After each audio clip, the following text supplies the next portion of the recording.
of the Booking Managers Summit. Good morning. It's a great pleasure to be here. My name is Alex Blackwood, and I'd like to wish you all a very warm welcome to today's session on sales psychology. I say good morning because it's a beautiful morning here in the beautiful city of Zagreb in Croatia, but wherever you are in the world and whatever time it is, we wish you a very warm welcome. My name again is Alex Blackwood. I perform keynotes and talks around the world, or at least I used to before this corona. And I provide those to companies everywhere, mainly in live events. Now, obviously, today's event is a little bit different. I'm used to having a live audience, and I'm sure when you sit at your computer, you are used to having a passive experience. However, I would really strongly encourage you to please make this an interactive session. I really would like your feedback. I know that you have a chat option there with you, so I really encourage you to use it. We have Martina here who is standing by to check your chats, and she will let me know when you have questions, when you have suggestions, when you have ideas. I really want to make this as valuable as possible for you, so the best way to do that is to get your feedback. So to get us started, I would like everybody right now who's watching, can you please just type in your name and tell me where you're watching from? We have a slight delay here, but in a few seconds, a bit later, Martina will let us know. So please type in your name right now and tell us where you're watching from. And we'll, right now, get started. So my name is Alex Blackwood, and I'd like to tell you a little bit more about me. So I began my career in sales, selling myself and then managing sales teams, primarily in the financial services industry where we were raising money for new companies. Having managed sales teams, I then began to manage project teams. So in the beginning, it was very much focused on sales, on influence, on persuasion, how to get people to think and do the things that we want to do. Moving more into managing teams was a bit different and a bit more subtle, because then we start to look at how we motivate people to do their best work. So it's very similar and very connected, but slightly different. And now I've become a mentalist and a speaker, so I'm taking my sales experience, my management experience, and my experience as a mentalist to bring this to talks such as this. Now, what is a mentalist? Well, we'll get to that in a moment. Mentalists use techniques that exploit quirks of the human mind in order to create unusual effects. And I can... Yes, Okay. Are we good? Yes, we have answers. Oh my gosh, we already have answers. So let's pause for a moment for Martina. Yeah, so we have Silvio from Castella, Ivo from Vienna, Christina from Belgium, Patricia from Belgium, Irene from Greece, Tatiana from Croatia, Ivona from Croatia, Natasha from Biograd, Croatia, and Isabella from Sicily. There are plenty more, but they're obviously shy. Ola from Croatia is also joining us. Excellent. Thank you very much. I see Belgium very well represented. Hello, Belgium. Croatia, of course. Hello, Croatia. Greece, and I heard Sicily. Apologies if I missed anybody. The rest of you sitting there passively, please let us know where you are coming from. Vienna. Vienna. Thank you, Vienna. Excellent. So as I mentioned, I'm a mentalist. And mentalists, we use quirks. We use things like hypnosis. We use things like NLP. We use, well, we'll get more into the toolkit in just a moment. And in fact, let's jump into that right now. Let's see the kind of tools that we use. So I've created a particular form of mentalism. It's called MindCraft. And MindCraft uses a specific toolkit. We use things like how people think, psychology and psychometrics, and people's personalities. We also use evolutionary psychology because our brains have evolved over tens of thousands of years to where they are today. And they're hardwired with certain reactions to certain stimuli. So if we know that, we can start to predict how people will react in certain situations. And we can also influence how they're going to react in those situations. So today's talk is going to be taking a lot of these techniques that have stood the test of time. I have 6 specific techniques to get through. I'm not sure if we'll have time for it all, but we're going to do our best. And we're going to explain these techniques. You'll be familiar with most of them, possibly all of them, but we're going to try to present them in a very, very simple way. And then what our goal is to relate them to your business. And that's where I'm looking for your input during this session. So already now, I would like some of you to let me know what are some of the challenges that you're facing in terms of sales. Are there particular services, are there particular products, are there particular situations that are going very well for you or are a big challenge for you? And start to think about those now and type those in. And at any point during the presentation today, let us know if you see something that resonates with you and you think, that's interesting, I wonder if I could use that in this situation. Let us know about that situation and we'll try to address that live. If you have a good idea, please share it. More than likely, your colleagues will make use of that. And if you have a particular challenge, let us know. And we'll see, maybe today, during the session, we can come up with some ideas for you. I have a challenge. You have a challenge, yes. Lack of clients and bookings due to COVID crisis. So what we are facing now is obviously a lockdown in most of the countries of the world. And people are afraid. So now our clients, they do not sail because it's winter, obviously. But usually they booked in winter time for summer season. Now this is not that often, and this is the challenge that charter companies are facing right now. Okay, so if I understand correctly, most people book in winter time for the summer season, but they're not seeing the winter bookings right now. I have sometimes been known to, people say it's almost like I have superpowers. However, I cannot solve the COVID or Corona crisis in the world. However, we will definitely, so I'm going to keep that in mind. As we move through these techniques today, we're going to keep that in mind. How could we encourage people to start booking now in winter, which they're, as you mentioned, they're not doing in as high numbers because of the uncertainty around the summer. And let's see if we can apply some of these techniques to see if we can drive some of those bookings. So let's get into that. This is just an example. This is a very simple and something you're probably familiar with, illusion, visual illusion, called the Müller-Lyer Illusion. Now, maybe some of you are horizontal thinkers, and maybe some of you are more vertical thinkers, so I'll show it for you as well. But typically people will say that the line on the right is longer than the one on the left, when in fact they're the same. So this is an example of how our brains have evolved, and if we understand that in different situations, we can make things appear differently or appear more attractive, then we should definitely do that. Now, we should do that ethically and in the best interests of our clients, of course, and our business. So that's what we are going to jump into today. Now, I said it was going to be interactive, and I want to actually prove this point because it's a little bit like a game of chess sometimes in sales. You want to move people into a certain direction where they'll take a certain action that you're aware of. So I would like to try something with all of you watching right now. And let's see if this works. I think we should put this on full screen, this slide. And I would like you all, please, to play a little game with me right now. So I would like everybody, please put your finger on any gray cell. And by the way, these are all some of the most famous keynote speakers in the world. Put your finger on any gray cell. There's gray and white, so put your finger on a gray one. Or imagine you put your finger on a gray one. Okay. Now, move your finger left or right to the nearest white square. So now you should be on a white square. Then I'd like you to move your finger up or down to the nearest gray square and stop. You're now on a gray square. Then move your finger diagonally to the nearest white square and stop. You should now be on a white square. And then move your finger left or right to the nearest gray square and stop.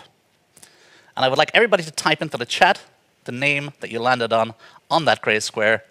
Type it in right now. You can see what your other colleagues have typed in. And let's see if we somehow all manage to get on the same page. So we'll take that off full screen again. And back to me. And guys, let's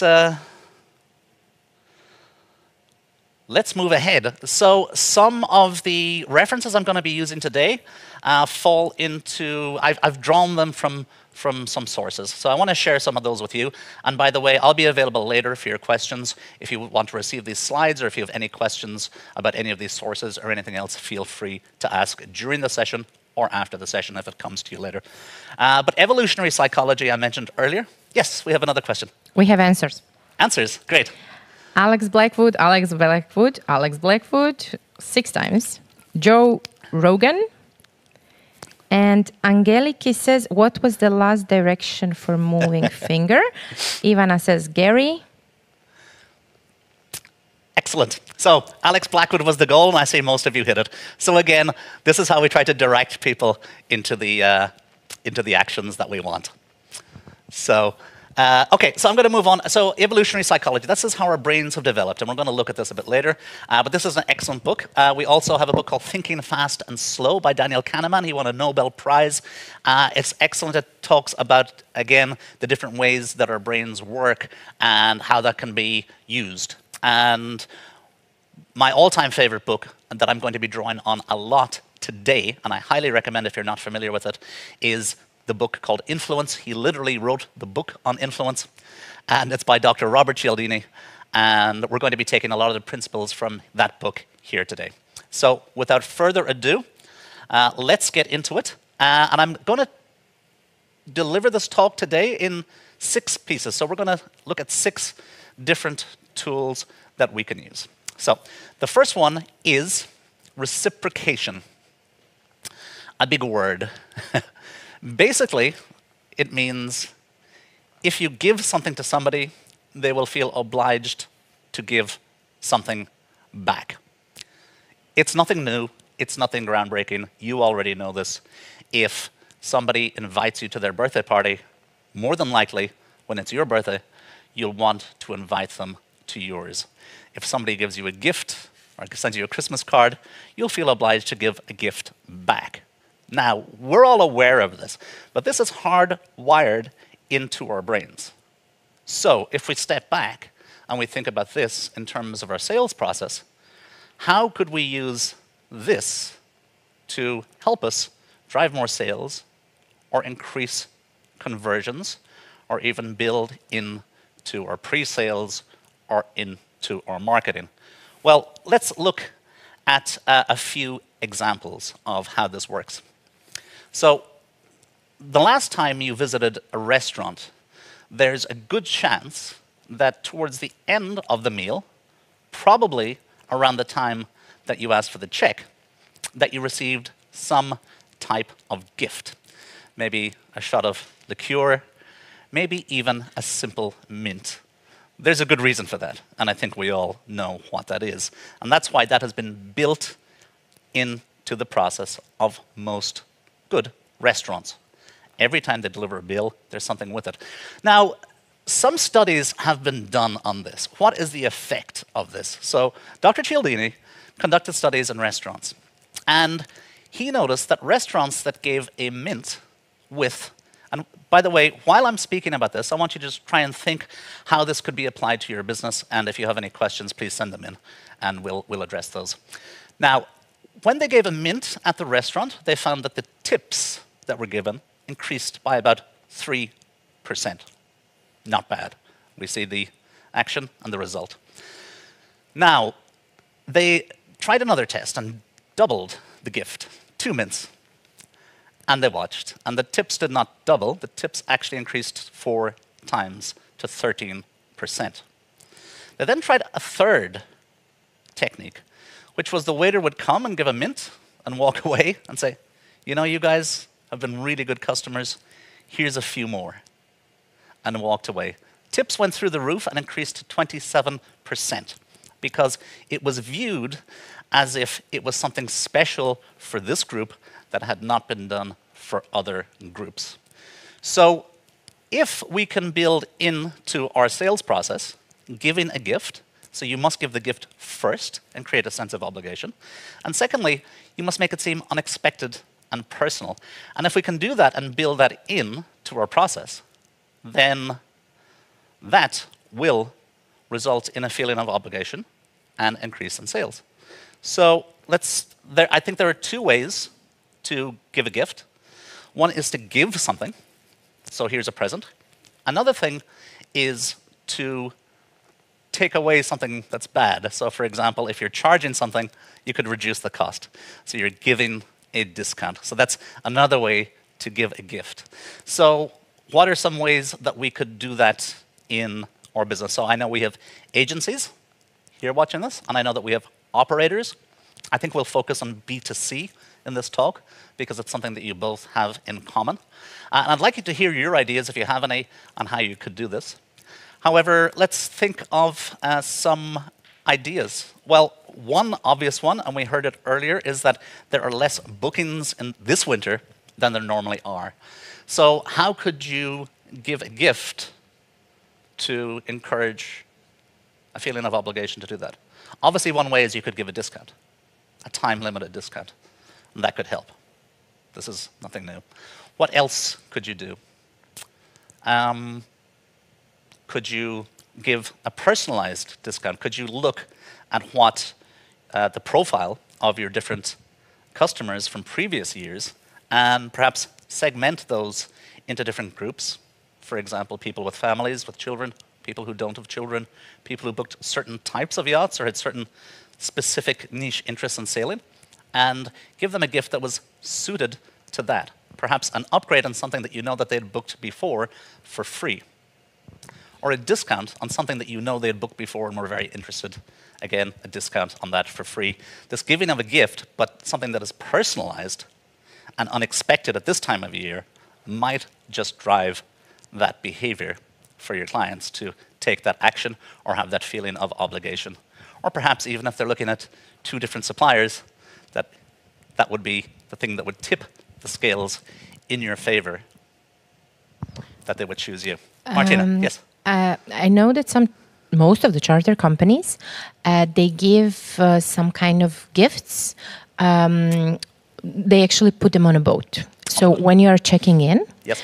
On your boat, you will find something. Is it a fruit basket? Is it a bottle of wine? Is it something else? But it's like a gift for this client.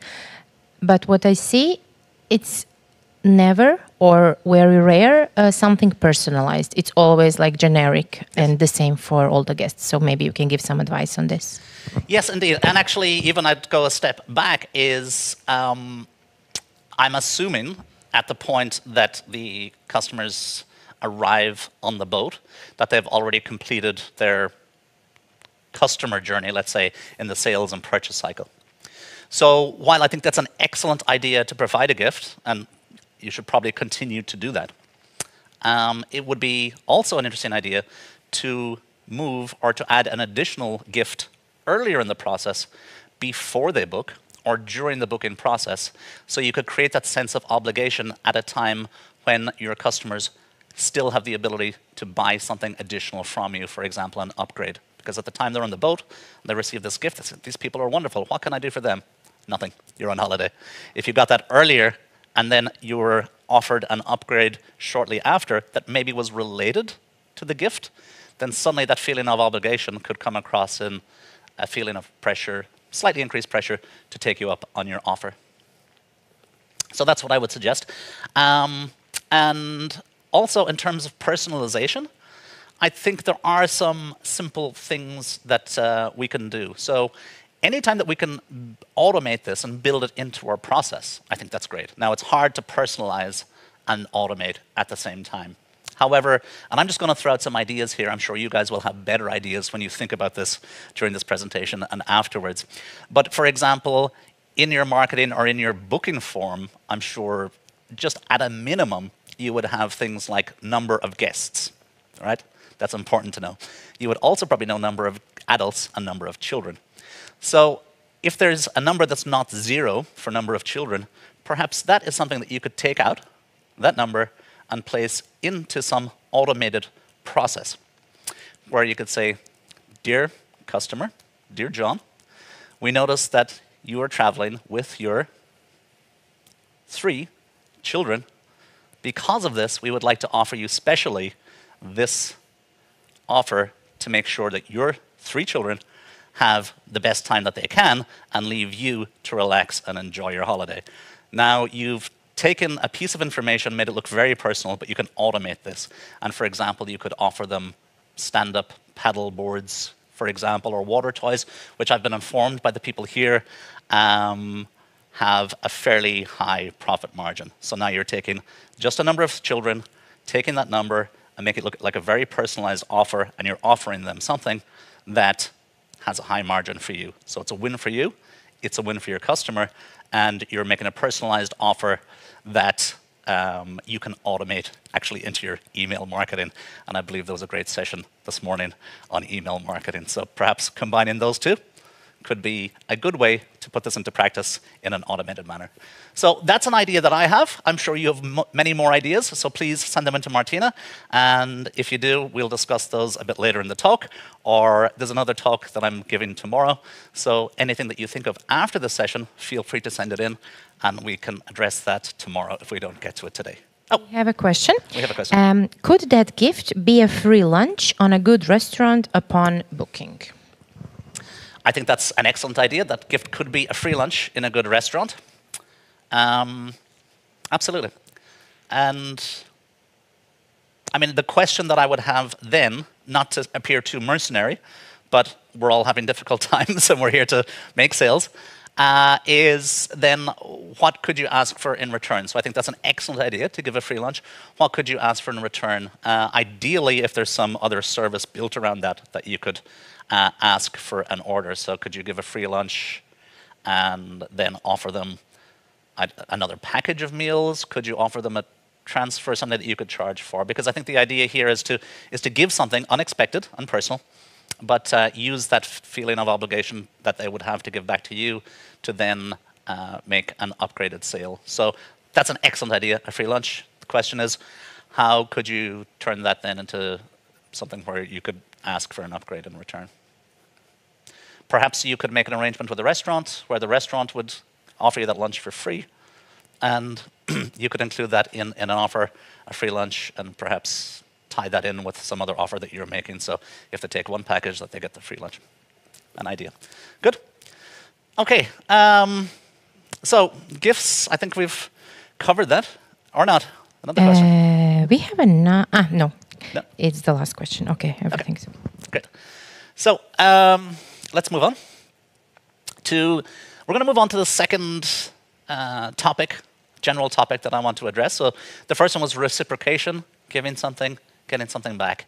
It's hardwired into our brains, and that's how our communities on planet Earth began. That's how we started to come together with people. Another very strong, and this is possibly one of the strongest techniques that I'm going to address today, is the topic of scarcity.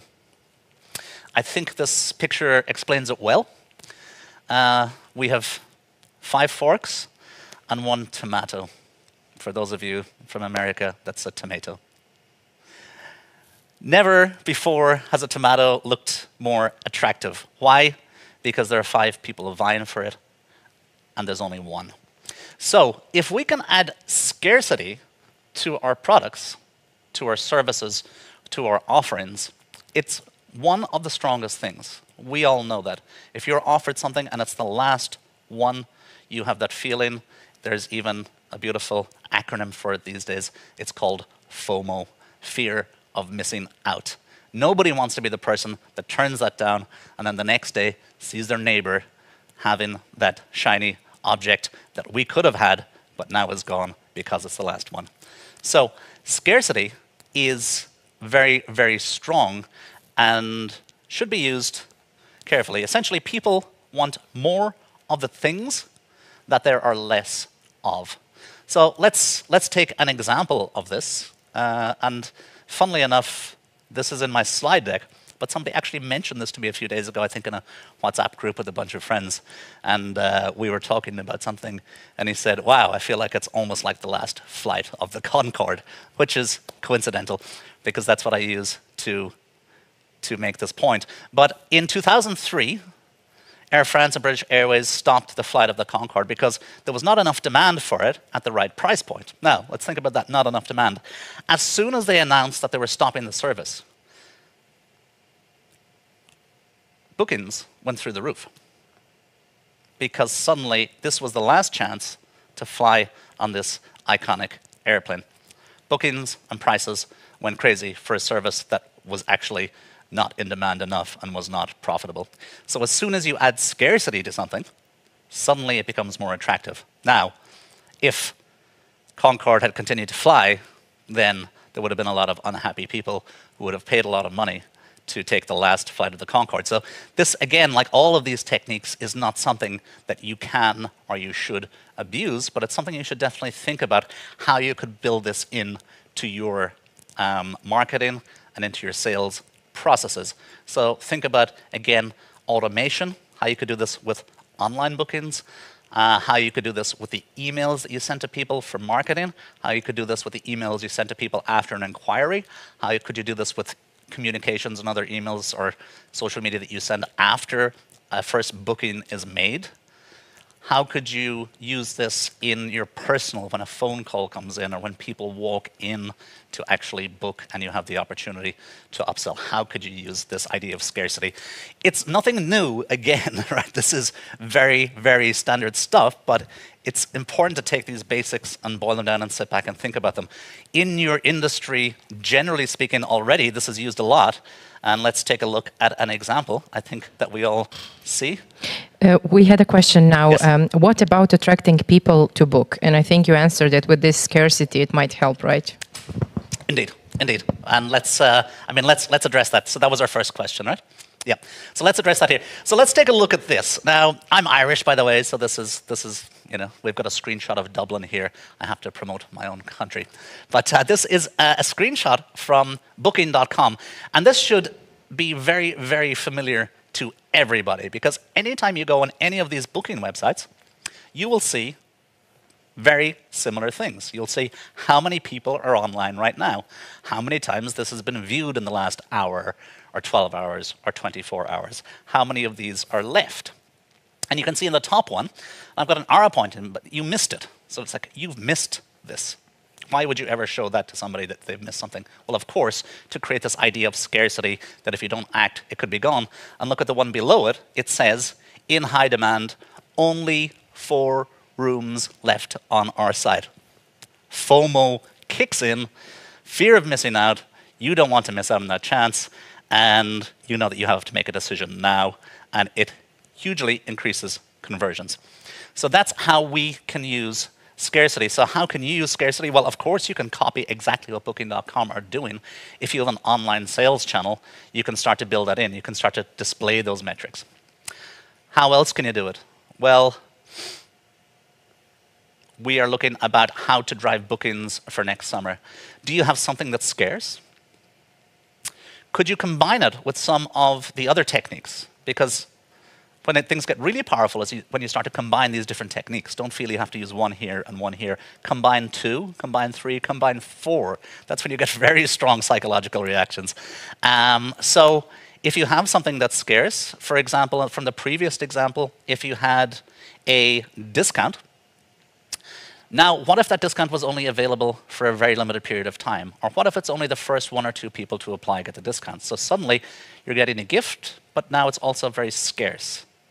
And how to make that personalized, as we said earlier, and not make it seem cheap or generic? Well, perhaps we've noticed that you and two other of our valued long-time customers are traveling with children or have young families, as we know, and we'd like to offer you this very special gift that's tailored to you, and we're offering it to 3 of our other clients as well. There are only 2 of these left. Now, suddenly you've got a very unexpected personalized offer for you based on your situation, but it's also a little bit scarce. So that's an example, but I'm sure you guys have more examples. If you can think of some, if you're using these already, please share them with us. They might be useful for your colleagues if you have some ideas or some questions. So looking at next summer's bookings in the winter, we could run scarce offers, discounts could be a good way. Do you have a particular boat that you only have 1 or 2 of these types of boats? Could you focus some marketing efforts on those to create scarcity for those? You only have 1 of these left. That creates scarcity in terms of that particular boat, but it also creates the idea of general scarcity in a person, even if perhaps they don't have an interest in that particular boat or that particular type of offering, that it creates the idea of scarcity, that things generally are running out. And it creates, and these things, again, I want to repeat, are hardwired into our brains. We cannot resist these. These are processes that just happen unless you're being too transparent and using gimmicky tricks too often. then of course they don't work so much. But generally speaking, if you're using these ethically and sparingly, these really have that effect. So you're creating this general idea of scarcity in people's minds about one product, but that can spill over to other products and make them think, hey, if there's only one of those left, maybe there's only one of other ones left. Should we start to take action now about next summer?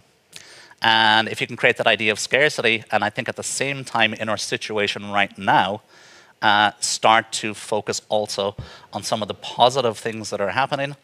Yesterday, we had another vaccine that was announced that's 95% successful in clinical trials. A week before, on the previous Monday, we had another vaccine that was 90%.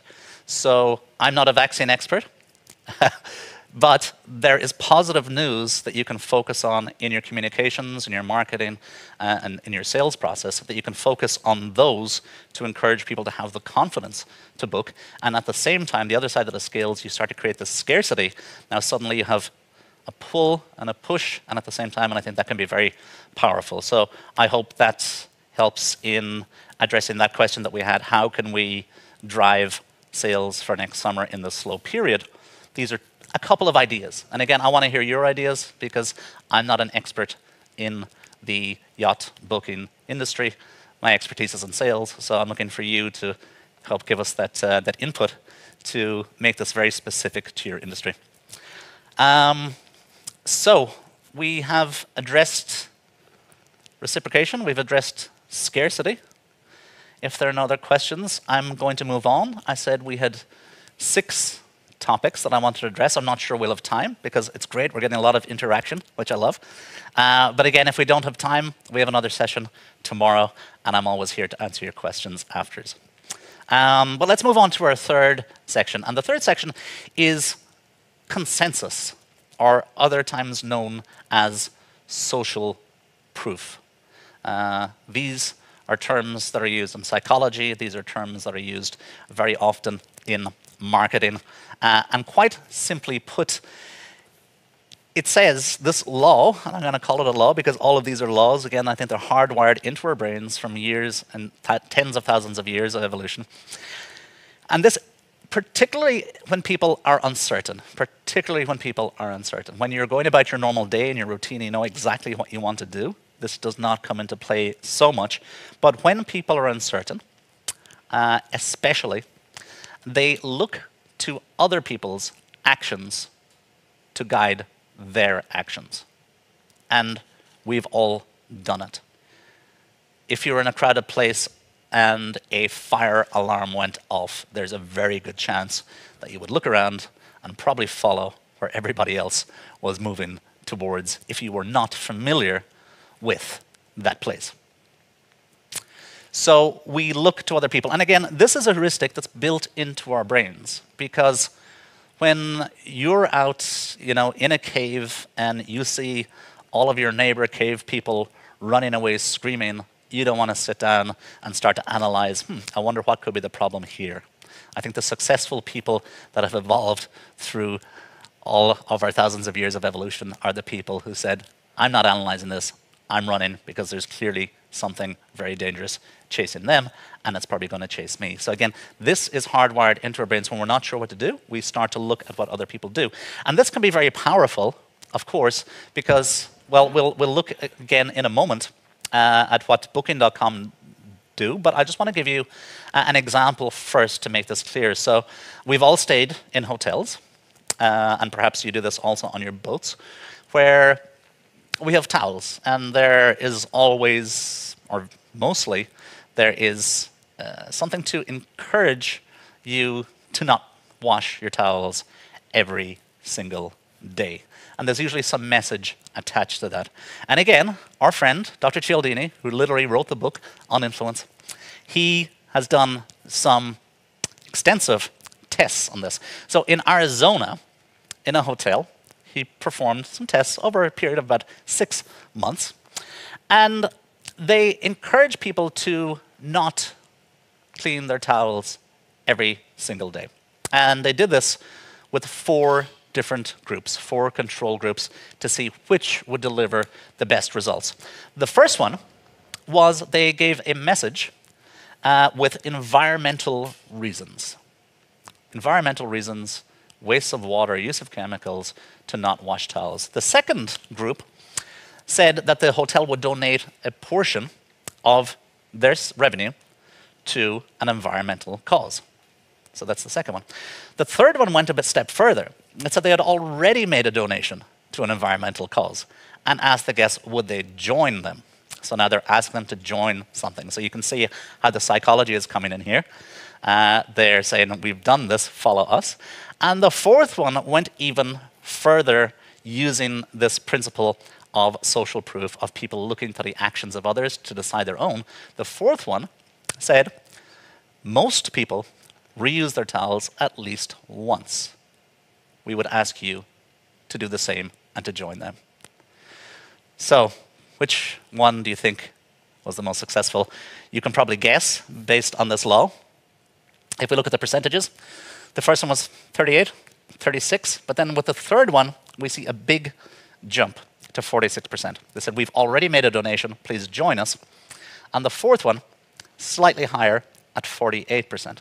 So you can see that the first two did not use this. They appealed to the logic of environmentalism and using less resources. And the second two appealed to the more emotional, the more hardwired appeal of following other people. In the first case, following the hotel, who had already donated. In the second case, following all the other guests. And you can see that those two are almost the same. So as soon as we're told that other people are doing something, it almost doesn't matter that much who they are. But you do see higher results with people who are like you. So you see higher results with hotel guests because a hotel guest identifies more with another hotel guest than with the owner of the hotel. Not much more, but a little bit more. I have a question. Yeah. According to this social proof, do you think it's good to have then reviews and ratings and client's experience somewhere on the website, online, in the newsletters, or somewhere else, where clients can read others' experience and then use it later, like 95% of our guests says that they enjoyed the summer, etc., etc. Is that helping? Absolutely. I think that's a great question. Thanks, Martina. Absolutely. That's why reviews are so powerful, because we want that assurance that other people have had a good experience, and that makes us feel like we will have a good experience. Again, we're following the actions of others, and the more people that we see that have taken this action, that have stayed there, that have booked there, that have rented a boat, then so that really needs to be front and center. And I think if you speak to any marketing person or any good designer in terms of your website, I mean, that's a key thing to have on your website, front and center, ideally above the fold, that you have these reviews of satisfied customers so people can say, what's a nice one that I see occasionally, and every time I see it on a site, it always sticks in my mind. It's an expression that says, these people have gone before you. Or here are some happy customers that have gone before you, and you see these very well-known brands or logos or personal reviews. People have gone before you. They've taken this action. They've been happy. You should do it also. It's extremely powerful, and we're going to touch on this a bit later in another section, which is on authority, which is very closely related to this. But yes, we need to use reviews. And again, as I said before, these techniques are simple. We're all aware of them. But sometimes we need to look at the most simple, basic things and apply them, because sometimes those are the things that we overlook. But these become very powerful when you combine them. So could you get reviews from your customers that would also highlight some of the other techniques that we've looked at here? For example, we've looked at scarcity, and we've looked at reciprocation. So, yes. We have a question. Yeah. Do you have an opinion on the usefulness of TripAdvisor for the yacht charter business? What do you think about it? That's a good question. I think TripAdvisor is useful in that it's probably the largest. I'm not sure, and this isn't my area of expertise, but I believe it's probably the largest, if not one, certainly one of the largest review sites. So absolutely, it's important. Is there an industry specialized review site for the yacht charter business? That I don't know. If there is, maybe that would carry more authority. Not exactly. So at the moment, there are several rating systems and review systems, but none of them has the enough power to become like the important one. So the TripAdvisor for now, and maybe Google Answers, or how do you call it, Google Ratings, maybe it is important now.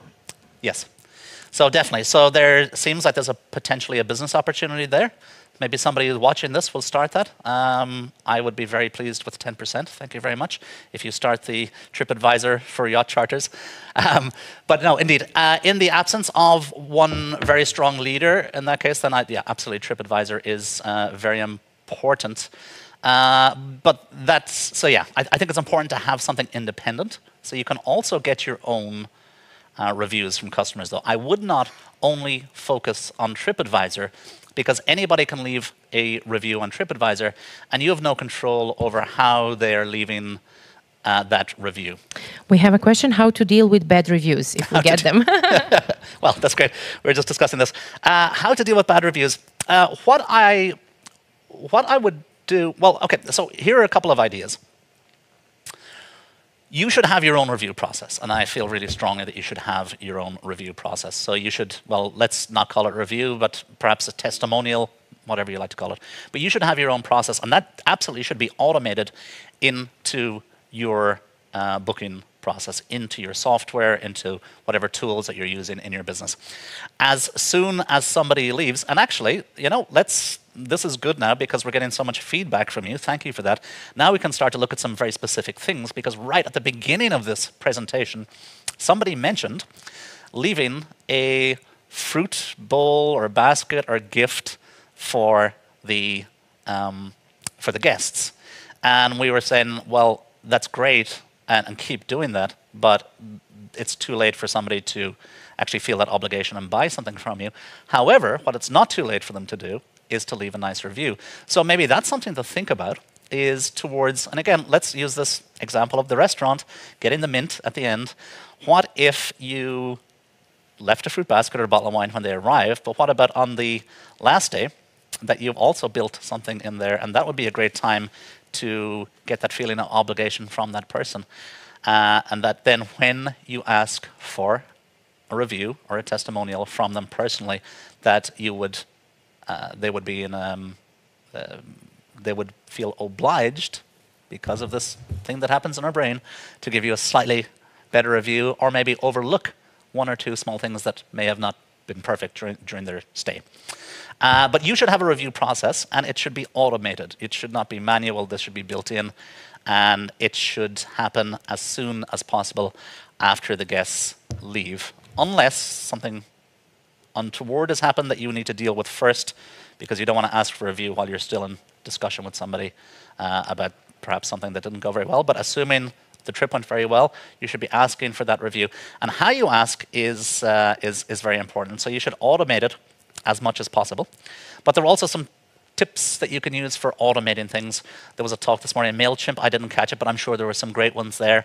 I have a good friend of mine who's an expert in marketing, and he has little tips. For example, here's a nice one. He sends automatic emails, but to make it not look automatic and make it look personalized, of course, he'll use their name, but he'll send it on a Monday morning and say, hey, I hope you had a great weekend.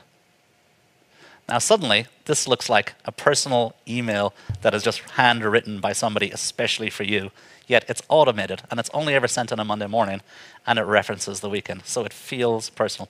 So that's a little tip that you can use in automated emails. Yes, Martina. Is it a good idea to also leave a card asking for a review along with the welcome gift? With a gift, yes, I would say. With a welcome gift, I'm not so sure. You'd have to think about that yourself. I mean, a lot of people give rules for things, but I think it has to go with also you and your personality. For me, at first my first reaction to this is asking for a review when somebody checks in is maybe not a great time to do that. But everybody is different, but that would be my first reaction. Maybe later on I'll think about it and think, well, if we did this and this, that could work. But that would be my first reaction. But definitely, how about giving a gift on the last day? Something to take home with them. Perhaps a souvenir local from the area where they were for them to remember. That is very strong and very powerful. In psychological and mentalism terms, we call that an anchor. Something that reminds you of something. If somebody touches you on the arm while they say something and whisper something in their ear and touch you again later, it will remind you of what they've said. If you actually have something, that's why we take souvenirs from places, is because 3 weeks later, 3 years later, 30 years later, you see that souvenir and you transport yourself back to that wonderful time that you had there. So if you can give a small gift that reminds them of that area at the end of their trip, and then ask for a review, and then follow up a few days later, reminding them of that review, and they see that little gift that will remind them of the nice time on holiday, will remind them of you and your gift that you gave, and it will remind them in their minds of reciprocation and how they owe you a little bit for this gift that you unexpectedly gave them, this personal gift. So I think that's a very good idea. Now, how you ask for reviews is also, I think, very important, because you should, and again, you know your business better, but you should be asking questions to elicit certain answers. So you might want to think about what you offer that is unique to you, what you offer that's important to your sales process. If you focus a lot on a very unique type of boat, for example, that is in itself scarce, then you would definitely want people to mention that in their reviews. So that's why TripAdvisor is great, because it's independent, and they do actually, TripAdvisor go to a lot of trouble to make sure that people are leaving real reviews. But they'll never, people tend not to volunteer the information that you want. They'll say it was great or not so good. But if you can ask a very specific question in your review, and there's a bunch of software there that you can do this with, keep it as simple as possible, but you'll want to ask them specific things. Like I said, if you have a specific niche for a specific type of boat, for example, mention that. What type of boat, could you mention what type of boat that you rented, that you booked, and what was your experience with it? Now, if they mention that particular type of boat in the review, and if that's something that you specialize in, I would think that that is more valuable to you as a review to place on your website, that somebody booked this particular niche thing. If you have something else that you make a high margin on, and I'm going to go back again, I've been informed by some of the experts here within MMK that, for example, water toys, paddle boards, sup boards are a good investment. They last multiple years and you get a high margin on them. If that's something that is a good upsell for you and brings you extra revenue, then that's probably something that you would want people to mention on the reviews. Shouldn't be the main part of it. Of course, the boat was wonderful, the service, the booking experience was wonderful, and our kids had a great time on Supboard. You can encourage people to mention that in the review if you ask specific questions. Did you use any water toys? What types of toys could you mention that in your review? And then you can take those pieces out and customize your review to mention the things that you want to sell to the next customer. So to conclude, is it better to have a small questionnaire for the clients to complete instead of just an invitation for review? Yes, I would take the questionnaire and I would make that as specific as possible to you and your business and what you want. You know, start with anything. If you're not doing it now, start doing it. If you're already doing it, start to make it more personalized. You don't want to make it so long that it scares people, but there's great pieces of software out there that can do this. There are pieces of software where you just get 1 or 2 questions. Yelp is a great example of this, where they're like, oh, you can just start typing your review right now. And you don't, you get an email, just start typing your review, and then you don't realize until afterwards that you need to sign in. So yes, tailor it towards your business, the things that you want to focus and sell. When somebody lands on your site, what do you want them to see? Do you want them to see your upgrades? Do you want them to see the specific niche products? Get those in your reviews and get those reviews front and center on your site so that somebody landing there says, oh, other people like me have gone there with children, with this, with that, and they've rented this and they've rented that, they have this specific boat. And already so many of their questions and queries and confusion, do they have this, will I get what I want here, have been answered, and they've seen that other people had a good experience. And of course, then also use TripAdvisor to make sure that people understand that they're also independent reviews, that you didn't make these up. And by the way, I would never advocate making up reviews, but what you can do is steer your customers, your satisfied customers, in the right direction to mention the things that you want. And I think that's perfectly ethical and should always be encouraged because it helps them and other customers. So we've talked a lot about consensus and social proof. I think we will move on through this. So just to summarize, when we see people do things that we want to do, people do things, we're likely to do them ourselves, especially when we're unsure of ourselves, and especially when we think it's people like us that are doing it. So if we identify with the people that are similar to us and they've done it, then we immediately feel, well, if it's good for them, it must be good for me. And, you know, let's just talk quickly then about the combination of some of these things. Let's run back to our Booking.com example. And we have, let's take a look at that. So if we combine consensus and social proof with scarcity, and that's what Booking.com are doing here, and you can see in the slide. We looked earlier on the top one, they said you've missed it. So they said you've already missed it, to start to make you think, hey, times today.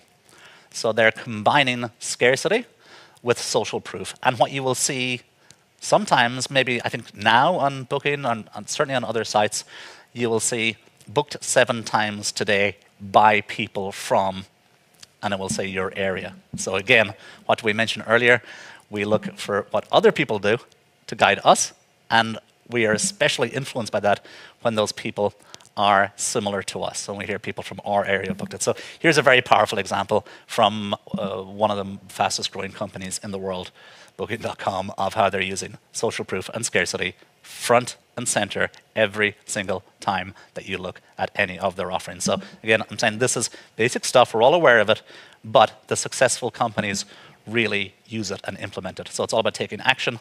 You're probably aware of many of these things I'm speaking about, but you really need to think how you can take action to your specific industry. How are we doing on time, Martina? Sorry? 20 more minutes, okay. Yeah, we'll go a bit further, and then we can also leave some for tomorrow as well. Do we have any other questions for now? No? Okay. Okay, well, let's continue. And by the way, I want to say thank you very much to everybody who's been asking questions and sending in their ideas. It's great because I'm here with the beautiful Martina, but there aren't too many other people in the room, so it's good to have that feedback and that two-way street. So thank you. Please keep those questions coming. So now, we touched on this earlier, is the idea of authority. And again, these are psychological concepts, but they're also concepts that have found their way into the common vocabulary of sales and particularly of marketing because they're so powerful. Social proof is something we discussed earlier. That's a very common term when people speak about social media, about websites, about designing an online experience or customer journey. They talk about social proof. They also talk about authority. Even Google, one of their main ranking metrics in their search algorithms is domain authority. How authoritative is something? Because again, it's hardwired into our brains from tens of thousands of years to have respect for authority. And if you can position yourself as an authority in a particular area, then that will automatically encourage people to take your advice and to work with you, or in this case, to book from you. So how can we position ourselves as authorities? Well, we can take some examples from other industries, and we touched on some of this. So we can display our awards or credentials. I live in Amsterdam, and in Amsterdam there are many companies who have the designation Royal KLM, for example. So they have an affinity with the royal family, which gives them a huge amount of authority. How often have you seen a company that has their company name and then underneath says since 1872? What is that telling you? We've been here since 1872. It's giving you a little bit of social proof that you can imagine there must have been hundreds, thousands, millions of people who've used that product since 1872. And it's giving you also authority. If they've been around that long, they must be doing something right, and they have a very long tradition. And we talk about heritage and tradition, but these are just ways of displaying our authority to potential customers that they should trust us. So again, Dr. Cialdini has done many experiments and research on this. Physiotherapists, for example, were able to persuade more of their patients to comply with the exercises they gave them if they displayed their qualifications on the wall. So they had a higher success rate and their patients recovered more quickly. So win-win. So if you have some authority, you should definitely make that known to people. And don't be afraid in marketing or in sales to blow your own trumpet, as they say, to advertise yourself. Nobody will know if you don't tell them. So if you have qualifications, if you have a very long history, if you have extreme expertise in a certain area, we mentioned earlier in a certain niche type of boat or type of sailing or type of service that you offer, you should absolutely mention that and say exactly why you are qualified in that area. What the science tells us is it's very important to tell others why you're credible. And actually this is a very interesting one, and this touches again on what we discussed earlier about reviews. So a real estate company, a piece of research was done with a real estate company. When potential customers called in, instead of saying, yes, sure, we'll put you through to somebody right now, they would ask, what is it you're calling about? And the customer might say, we're calling about letting out our property. I'd say, no problem. And they made one simple change. Before putting the call through, they would say, I'm going to transfer your call to Martina. She has 30 years experience in letting out properties in your area. Let me just put that call through. They saw that their conversion rate, that their initial inquiries increased 22%, I believe, and that their sales increased 15% based on that. Are you calling about selling a property? Let me put you through to James. James has been awarded the Real Estate Person of the Year last year and is an expert in sales. That's a specialty. Even though that company is giving reviews of their own people, and they obviously have a vested interest in that, it still has that same reaction that's hardwired into our brains. So again, talking about reviews earlier, third party or even first party recommendations, somebody saying this person is skilled, here's why they're skilled, and now you should speak to them, gives you that authority that is also combined with social proof. So I think reviews and authority are excellent. Any certifications you have, that's why TripAdvisor is always, for example, pushing these awards of excellence. They're great to have, they're good to put up there, and if you can show that you have awards of excellence for multiple years, that you're in the top percentile of your industry, that will certainly give you authority. The longer history you have, you should definitely make note of that. I don't know, what are other... Please tell me in the chat, what are other, in your specific industry, what are other signs, signals of authority that you could give? Of course, reviews that we have here, awards.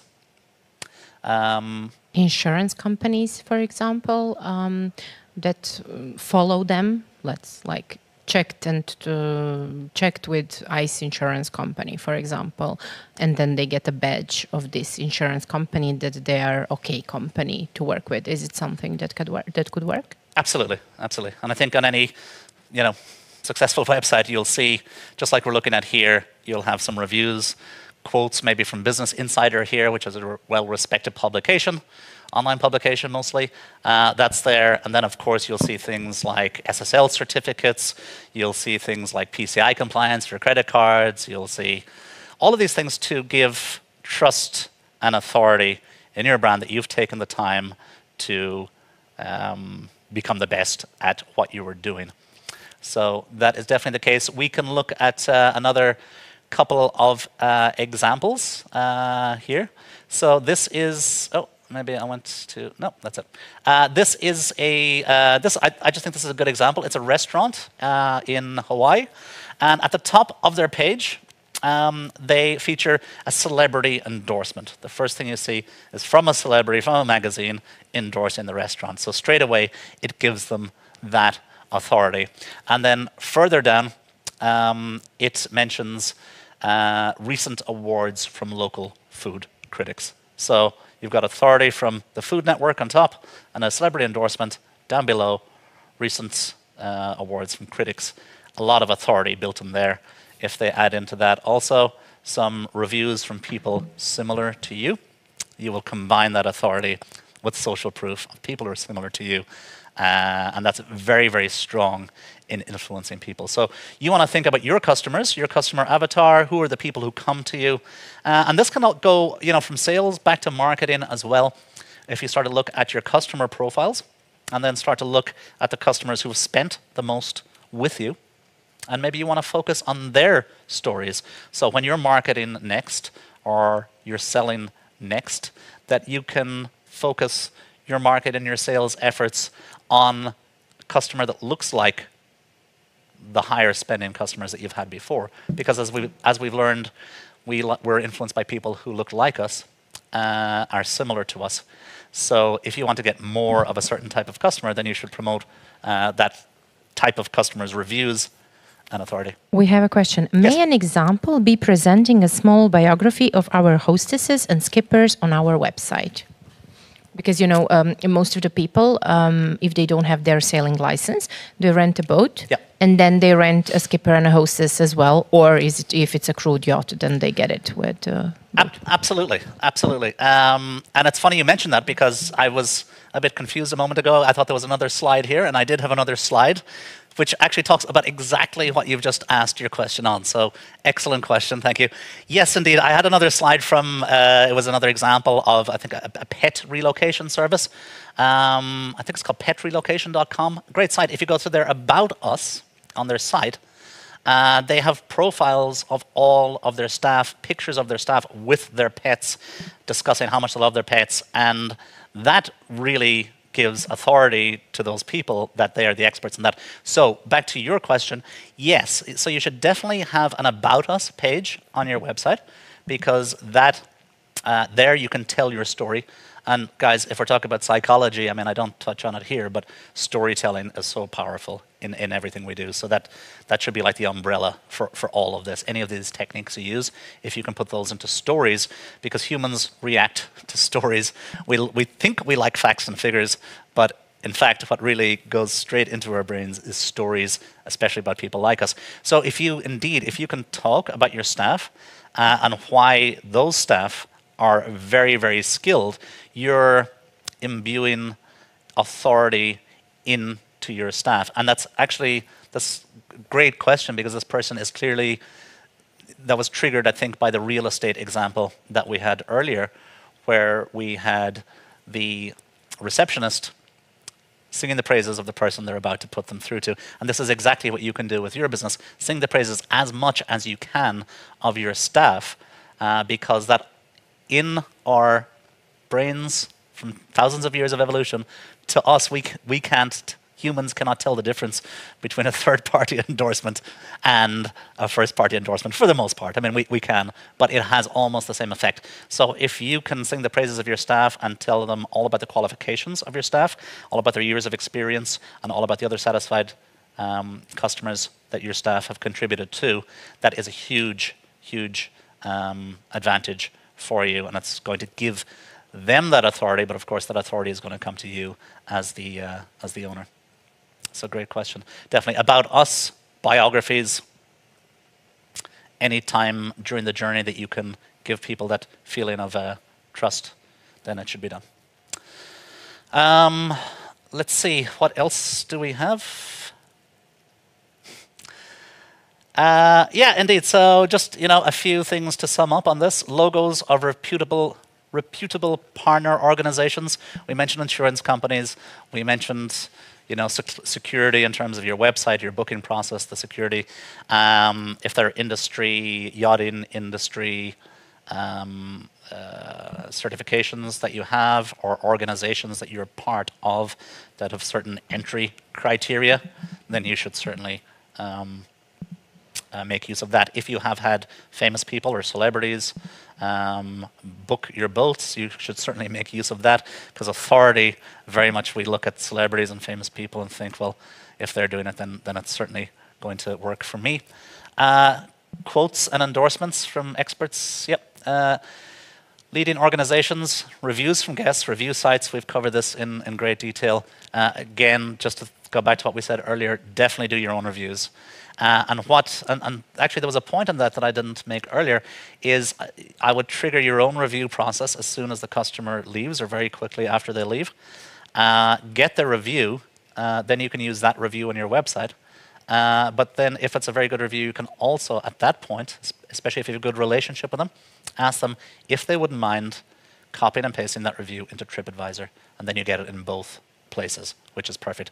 But I would do it from your own review process first, especially also just in case there are any slightly less positive parts of the review, that you can address those before it gets to TripAdvisor, because sometimes they can be as a result of a misunderstanding. You can clear it up, everybody's happy, and then you can get a nice 5-star review on TripAdvisor. Awards, certifications, of course. So that, I think, covers it on authority. Do we have any other questions come in, Martina? Okay, would this be a good time to, yeah, we can, I think we're over. Have we come to an hour as yet? We've gone over an hour, I think. Yeah, I thought so. Okay. Guys, we have another session tomorrow. It's 10 o'clock tomorrow morning. I'll be giving another session. So I have a couple of more points, so we'll have some new material to cover. But I'll also be covering some of the material we covered here as well for new people joining. But I think probably tomorrow I'll start off with the new material. So if you've been here in this session, you've enjoyed it, then definitely join us at 10 o'clock tomorrow, and we'll start with the new material, and then we'll cover some of this. And again, if you have any questions, suggestions, ideas, brainwaves, challenges, please send them in later today, and we can cover those tomorrow, or you can message me. So I think that's it. Without further ado, shall I say goodbye? Any parting words? Okay. I'm Alex Blackwood. It's been a pleasure. Thank you very much. It's been so interactive. I've really enjoyed it. It feels like we're there together. Stay safe, and we'll speak tomorrow.